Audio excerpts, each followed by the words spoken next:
Hello, my name is Max. Welcome back. My brain needs to be challenged constantly and needs to learn new stuff constantly. Now, it has been a while since my last bigger project, so I'm going to start a new one. I'm going to make a lot of videos about it, and that is building an 8-bit computer from scratch. An actual working computer that I can program, that I can run programs on, that use my own programming language, and I'm going to start out with actual individual transistors. And I'm going to build this computer in multiple smaller steps. I'm going to start out building logic gates out of transistors, and then I'm going ahead and I'm going to use actual MOSFETs, which are basically just a couple logic gates in one unit, to build more complex stuff like an LAU, which is the arithmetic logic unit, which does calculations for your computer. And I'm going to make videos about every single step, and I'm going to explain what the hell I'm doing every single step. So if you are actually interested in this kind of stuff, if you ever wondered how a computer actually works on an electronic level, you can watch this series and you can learn how a computer works yourself on an electronic level, or you can build your own. So by now you're probably asking, Max, how much does it actually cost to build your own computer, and what are the components I need? Well, I obviously cannot tell you because I haven't built it yet, but I can tell you what you need to start out. Now, the most important thing you need to start out is this right here. This is a breadboard. Actually, 1, 2, 3, 4 breadboards. They're really cool. They arrive in like single elements, and you can just put them together like this. It's really cool.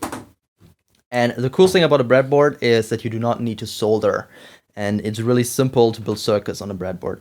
Let's say I have this switch right here, and I want to connect this switch to a transistor and also to a power line. Now, this is done really easily. Stop shaking.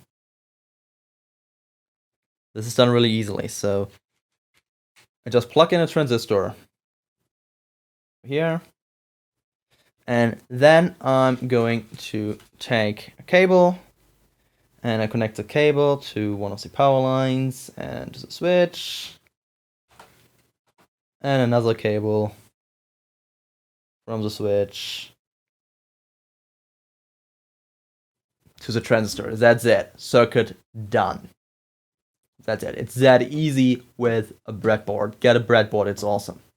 Now, obviously, the next thing you need after you have a breadboard are those cables. Now, this cable right here, as you can see, it actually has a little pin soldered to the end, and then we have shrink tubing. Now, you should really do that too.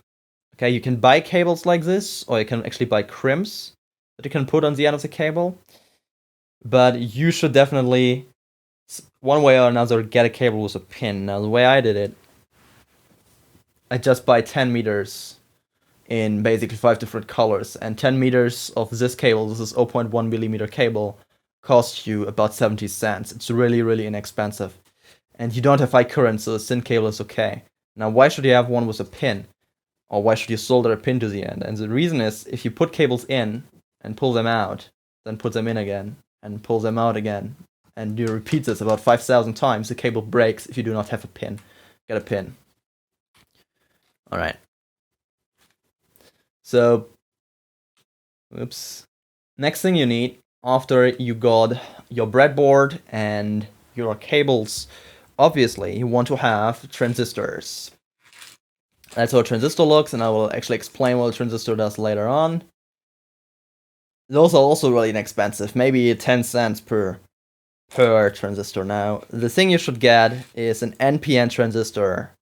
It doesn't really necessarily matter what kind of NPN transistor, but what people usually say you should get is a BC458. Okay, let's say this again. You want an NPN transistor, and it's called BC548.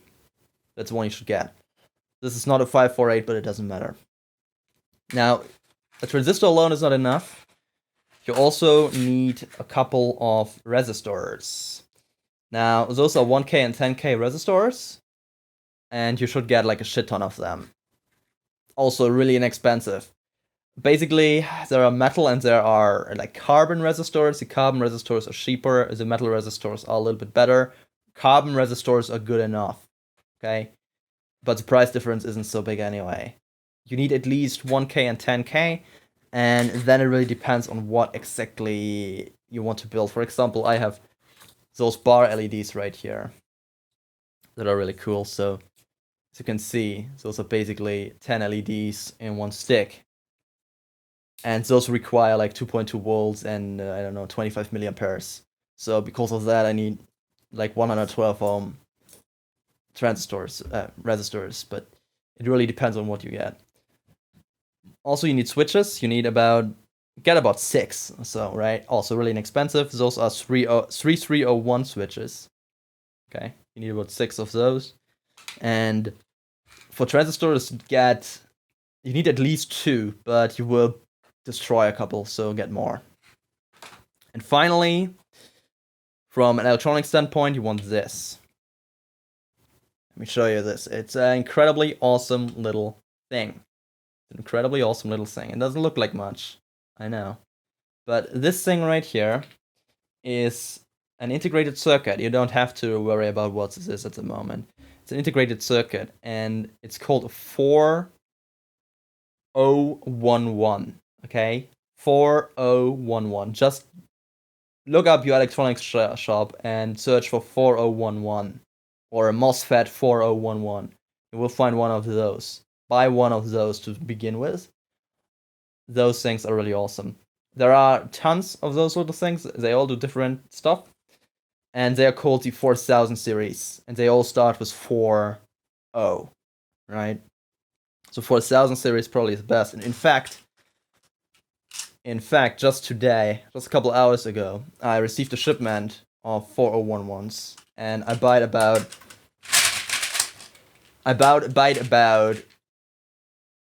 140 or so, which is kind of cool. I never bought 140 of anything before, so that's kind of cool. But if you start out, you only need one, and you need a 4011.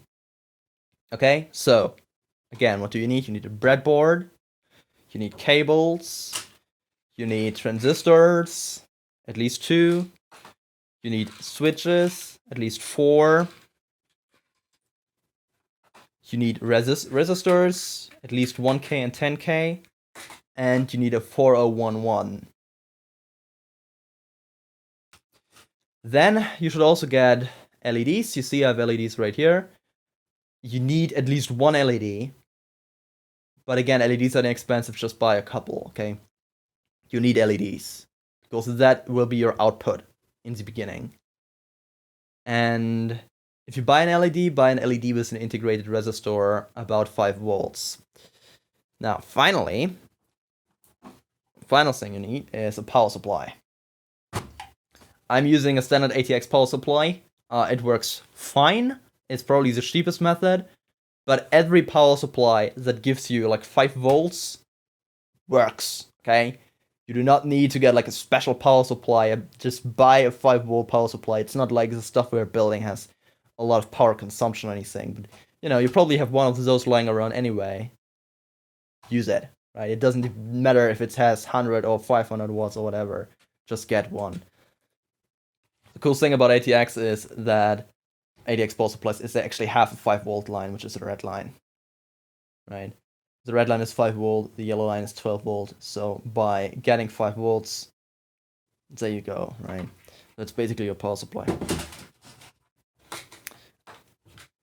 Now, those are the things you really need, but there are a couple more things you should have to, you know, get the full experience. And the first thing to get the full experience is this right here. It's a multimeter. Now, a multimeter measures voltage, current, and has other cool features. Actually, that's basically a necessity, okay? I put it in the nice to have category, but you should really get one. It's going to make your life like a lot easier. One of the coolest features this right here has is that I can check whether or not 2 points are connected by just, if I hold them together right now. I hope you can even hear that.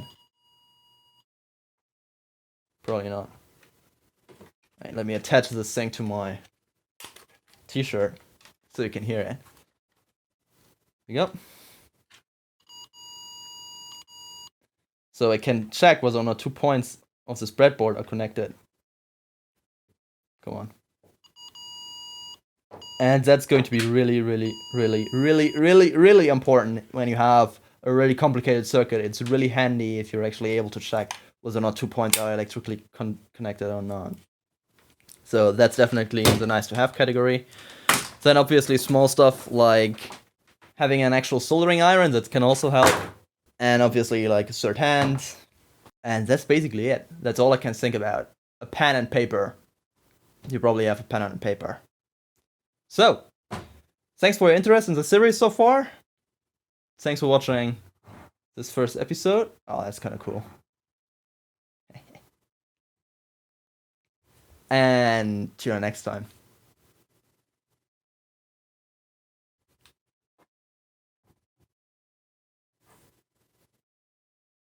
Cool.